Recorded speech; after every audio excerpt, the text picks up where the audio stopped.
When I notice a pattern in somebody, or somebody says, I find that with this area of life, I always hit a wall, then I say, well, let's go explore.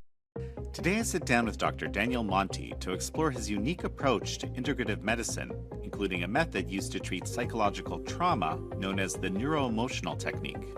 We have a unique scanner. There's less than 3 dozen in the country, and this has allowed us to really see in the brain what happens when you get rid of distress. But this conversation doesn't stay theoretical. Dr. Monti demonstrates the method in real time, on me. I deserve to sleep 6 hours a night. How is this happening? Beyond the demonstration, we discuss the deeper science behind reconciling human emotions to heal trauma and improve overall well-being. We've published 3 studies on this, and what we've seen is that the N-acetylcysteine improves the functional connectivity in the brain. I think that more of the scientific community will see it this time.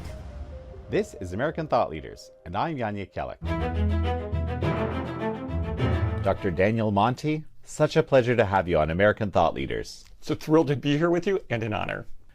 So you have a fascinating new study that is actually, you're demonstrating increased connectivity in the brain for Parkinson's patients through kind of a simple method. I mean, tell me what you found. So this is our 3rd study on a molecule called N-acetylcysteine, or NAC for short. And this is a powerful antioxidant. It actually protects the liver. So we know that it does a lot of different things. But the important thing for us is that it's a precursor to something called glutathione. Glutathione protects the brain when there's oxidative damage or oxidative stress. And we lose it as we age, and when we get sick, we lose it even more. So we want to have a way to efficiently increase glutathione in the brain, particularly when we have a neurodegenerative disorder such as Parkinson's disease. And so we hypothesized early on that giving infused N-acetylcysteine along with oral would increase glutathione and actually have a positive impact on Parkinson's disease. We've published 3 studies on this, and we look at brain scans in all of them. And what we've seen is that the N-acetylcysteine increases the efficiency of dopamine in the brain, which is the neurotransmitter or chemical that gets lost in Parkinson's disease and causes all of those symptoms. And our most recent study shows that it improves the way the brain connects to itself or talks to itself, the functional connectivity in the brain. And this is really exciting because what we consistently see with all of our brain scan studies is that that correlates with improvements in function and how the person feels. I think that more of the scientific community, particularly neurologists who treat Parkinson's disease, will see it this time. When it comes to the stress reduction aspect, so something I do regularly, which has been kind of a bit of a godsend for me, is regular meditation and kind of slow motion exercises, and tied in with kind of a mental state, right? Is this part of what you do? Yes, because we know those things change the brain. A big thing that we do is not only offer those programs, but study them. So we've studied and published brain scan studies. We have Dr. Newberg on our brain imaging team, who's one of the gurus in doing that. And we've shown how the brain changes when you do those things. And if it's happening in the brain, it's happening in the rest of the body, because the state of the brain reflects everything in the body, the autonomic nervous system. And then that has tentacles that reach all the way to the immune system. So how we weather life has a lot to do with how we weather stress. And so when I notice a pattern in somebody, or somebody says, you know, I find that with this area of life, I always hit a wall, then I say, well, let's go explore with this intervention that we've studied and published on to see if there's a life experience that we can help you to reconcile so that you can have a better quality of life. And the intervention that we've studied is called the neuroemotional technique. We've published 3 papers. 2 in the Journal of Cancer Survivorship, which is a National Cancer Institute journal and the best survivorship journal in the world. And then most recently, we published on a very different group of people, women who were struggling with chronic pelvic pain. And we hypothesized that if we could help them deal with some of the stressors in their life, big stressors, that it could help them navigate the pain better. And that was the case. But I think that the important thing is we show changes in the brain. So we have really amazing equipment. Part of my department is the Marcus Institute of Integrative Health in honor of Bernie Marcus, who actually gave us a tremendous amount of support to develop what we are and who we are. And we have a unique scanner. There's less than 3 dozen in the country, where we can look at functional activity in the brain in a really unique and comprehensive way. And this has allowed us to really see in the brain what happens when you get rid of distress. And that's what the neuroemotional technique does. This makes me think of something in my own life. Like I think I have a pretty charmed, blessed life, but I do notice that what you would call sleep hygiene, my sleep hygiene is poor, and kind of no matter what I kind of try to do to fix that, I might fix it for a few days, but it always goes back to normal. So is this the kind of thing you're talking about? Like, absolutely. Yeah, So I can't know for sure without starting to delve into it a little more if there is previous life experiences, but I'm guessing there is. Dr. Monty, we're going to take a quick break, and folks, we're going to be right back. And we're back with Dr. Daniel Monty, Chair of the Integrative Medicine Department and the Marcus Institute at Thomas Jefferson University. Well, all right, let's give it a shot. Okay. I have no idea what to expect here, but let's do it. Me neither. Every session is different, Okay. so I just sort of follow your physiology, as you'll see. What I'm going to do is I want to make sure I understand the problem first. Okay. And so the problem is you don't go to bed when you want to go to bed. Or would you say it differently?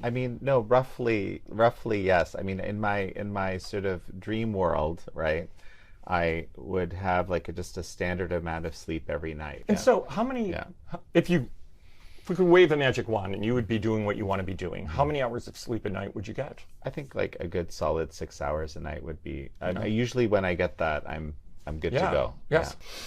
So first of all, I'm going to have you say some statements to see how your nervous system reacts to them. And I'm going to do this, I'm going to test the muscle tension. And so what I'll have you do is lock the elbow like this. Okay. And hold your arm so that you resist against my pressure. Okay. Right? So hold. And I'm just going to touch this point here so I can get a feeling of how your arm reacts. Hold. Okay. So I'm okay sleeping 6+ hours a night. Say that. I'm okay sleeping 6+ hours a night. Okay. Say this. I deserve to sleep 6+ hours a night.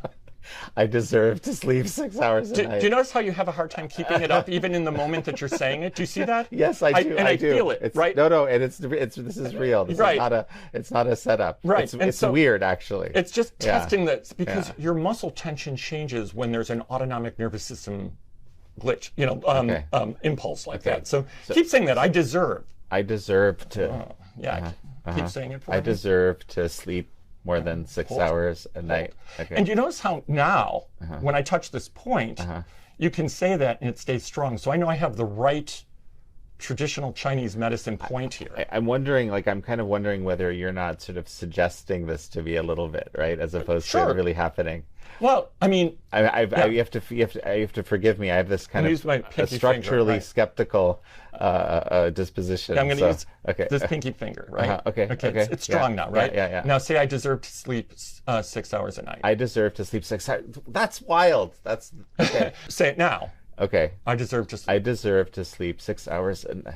Right. And so just think about my tie or something now, and hold strong. Okay. Hold strong. So you're not changing the amount of pressure you're putting. I can't put more than this, right? I'm pushing as hard as I can with my pinky finger. All right. No, this is good. Now this say, is good. I'm okay. I know I deserve sleeping 6 hours a night. I deserve to sleep 6 hours a night. how is this happening? It's not perfect, but So adept normally enough. you would measure this using these devices? So or we how have would it work? all of these ways to sort of like confirm this. This is just a simple thing to make it easy in the office or to make it easy doing a demo, right? And so because this is just the body's... But what is it? Like, I secretly don't think I deserve to sleep 6 hours a night? I'm so glad you asked. So what there is there's an incongruency between the emotional part of the brain and the logical knowing part of the brain. So the logical knowing part of the brain says, yeah, of course I should be getting 6+ hours of sleep. But the emotional brain reacts and sends an autonomic signal before the thinking part of the brain can really even be affecting your neurology. And so, that's what creates the weakness? Yes. Okay, interesting. Because the emotional brain sets off that fight or flight part of the nervous system. So as you're saying it, there's a reaction. And that reaction represents an incongruity or incongruence between the knowing part of the brain, your neocortex, and then underneath it is where emotional memories are. And the emotional part of the brain is saying no, right? And so there's the two are in a disagreement, and that's where we get this, right? So, and that's why people are like, but I know I deserve it. I'm like, right, you just don't feel like on some deep emotional circuit level that you deserve it. And so now I use the those pulse points to help me get the emotional quality, because all of the meridians in traditional Chinese medicine have an emotional quality to them.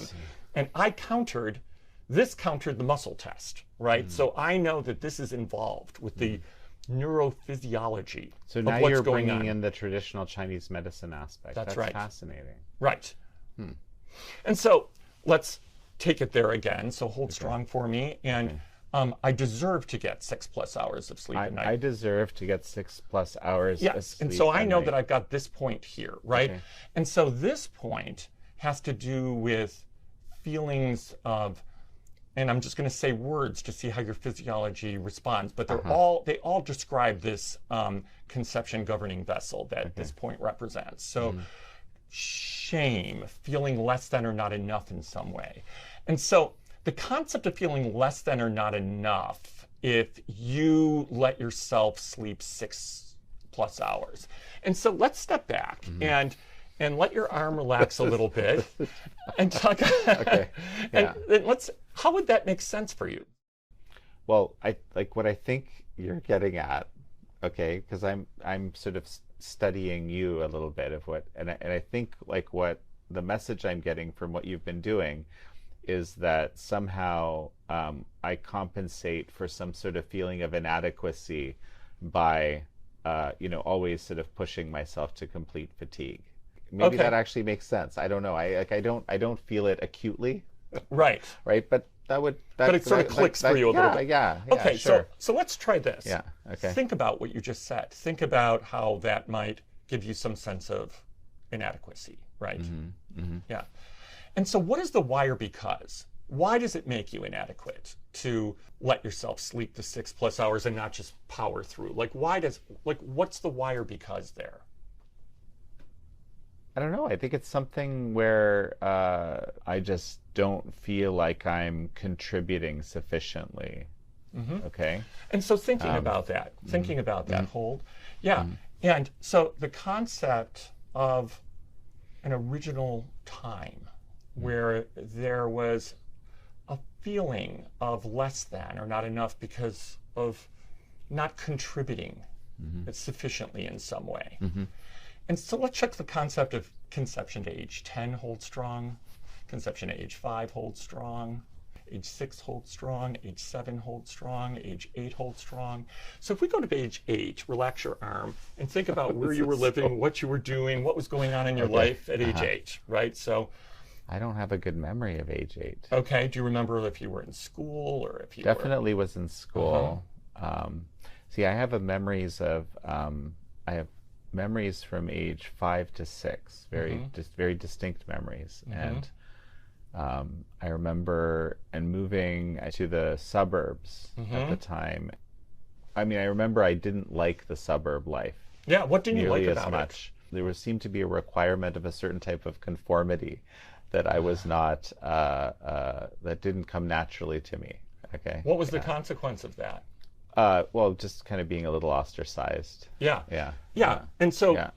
I don't know if it's that, but can you think about that being sort of like ostracized? I think my arm is like on its own going down. Yes. when you were saying. Right. And you see that less than not Yeah. enough feeling, right? Mm-hmm. Yeah. And so what I'm wondering is, as we kind of go to that period of time of feeling less than or not enough, do you remember anything you would do to try to compensate for that? Gosh, I don't know if there was a way. Yeah. Like, I don't know if I had a way, because I just never, like, it was very hard for me to, like, whenever I tried to, kind of be more, it never worked very well. Yeah. Right? To try to be more part of the group, I guess, or whatever. It's Yeah. just, I felt like it made me do things that I just didn't feel good about myself doing. But you tried. So we're in the zone where you were trying and but failing. I wasn't very proud of myself in a way for doing that, if that makes sense. It makes sense, because we're dealing with shame right now. Right. Mm-hmm. Right? This is a shame-based thing, right? So you're feeling not good about yourself. So you're you feeling found shame, like, physically in my body somehow. That's through that pulse point. That's kind of weird. Because the acupuncture meridian, that particular meridian has a shame quality to it. So this is integrating concepts to get at efficiently what's going on here. And so that shame-based less than not enough feeling is what we went to as an original, right? We started in present day, and we're going to this early time in life where you were really feeling that less than not enough feeling, right? What I want you to do, and trying to compensate for it and feeling even worse, right? Yes. Yeah, And that so- makes sense. And so really seeing that, right? And really, like, letting yourself feel it as if you were 8 years old. And I'm going to, like, and see now when I press down and I got this point, see how your arm doesn't go anywhere? And so you're going to relax this arm for me. And now you're going to bring your index finger and touch the point where I'm on. So you're going to bring it here, just like this. How? See, it's Like right this? here, right here. Oh, interesting. Okay. Yeah. And now take your hand and bring it to your forehead like this. And I want you to relax. So let your elbows rest on your legs. Great. Now in that position, I want you to let time collapse. And I want you to be that 8-year-old for a moment. And I want you to breathe it in and out. Nice deep breaths, really experiencing that less than not enough feeling you had as an 8-year-old. And it can go to other times you felt that way, or even present day, but try to stay connected to that 8-year-old boy feeling less than not enough. Just don't rush it. Nice deep breaths.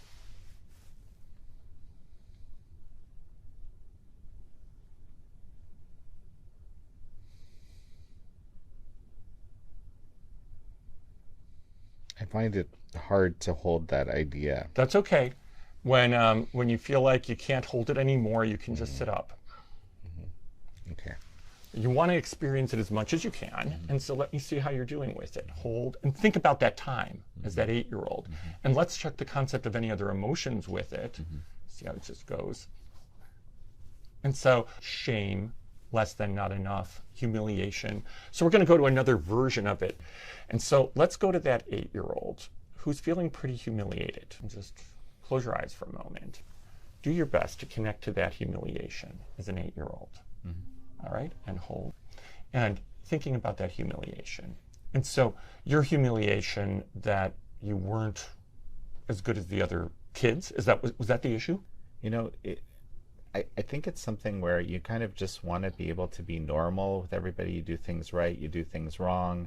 People just kind of treat you normally, and they don't kind of, sort of point you out as being weird and unusual. Yeah. It's something like that. Yeah. Right? So the humiliation of being pointed out as being weird and unusual, thinking about that. Yeah. The concept that compared to those other kids, you were less than in some way. Yeah. The concept that you were just as good as those kids. See, that is not off the thing. The concept that you were less than those kids. So say this: I was less than those kids. I was less than those kids. Hold. See how like solid that feels inside you? The concept that you're less than others. The concept that you have to really overcompensate to be good enough. The concept that you're fine just as you are. The concept that you have to really overcompensate to be as good as others. See how your muscles jumping out as I say it? Do you feel it? Say this: I have to overcompensate to be as good as others. I have to overcompensate to be as good as others.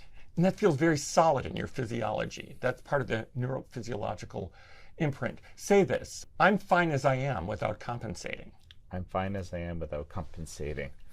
Yeah. Say this: I have to compensate. I have to compensate. Yeah. See, that really changes. Yeah, the concept that you have to really compensate to be as good as others. The concept that you're worth less than others. Say this: I'm worth less than others. I'm worth less than others. I can't get that down if I want to. Say this: I'm worth as much as anybody else. I'm worth as much as anybody else. My goodness. Yes. Yeah. Say this: I'm worth less than others. I'm worth less than others. Yeah, the concept that you're worth less than others. Okay, and so I want you to really, do you feel this in your physiology where we are right now? Yeah. Do you feel it? Good. Yeah. Index finger, oh, I'm sorry, we're here. Okay. This point there again. Okay, So yeah. this finger, do you feel? Do I have to like be pushing hard on it? No, not that hard. Just push lightly. on it. Yeah. Okay, And then okay. hand across the forehead, Okay. flat across the forehead, like time. And that feeling in your physiology, that shame, that humiliation, that less than others, seeing it as that little kid and breathing it in and out, and seeing how it connects to today until it shifts or dissipates. Nice deep breaths. So I have a concrete sort of memory of one instance of this. Great. Is that okay? That's Yes, good. Okay, good, great. good. That's your brain trying to work with yourself. I mean, I feel kind of because it's supposed to kind of leave, or Yeah, when it leaves, that's fine. You can just sit up. again, I don't know if it's as a function of it leaving as in not wanting to be found, or a function of it leaving as a consequence of good release or something like that. I don't have a good sense of that. If you didn't feel like you were able to kind of connect with that younger version of yourself, maybe there's a piece of it that left that needs more reconciliation. I can't know really, but hold. And so let's go back to our entry and say, I deserve to sleep. I deserve to sleep 6+ hours a night. But even when you said it, did you notice you felt different inside of yourself? Yeah, I relax do. the arm. That's true. And that's the whole point, so that true. you become more congruent with what you want to be true. That's how the intervention works. Well, Dr. Daniel Monti, it's such a pleasure to have had you on. It's a pleasure to be with you today. Thank you all for joining Dr. Daniel Monti and me on this episode of American Thought Leaders. I'm your host, Yanya Kellick.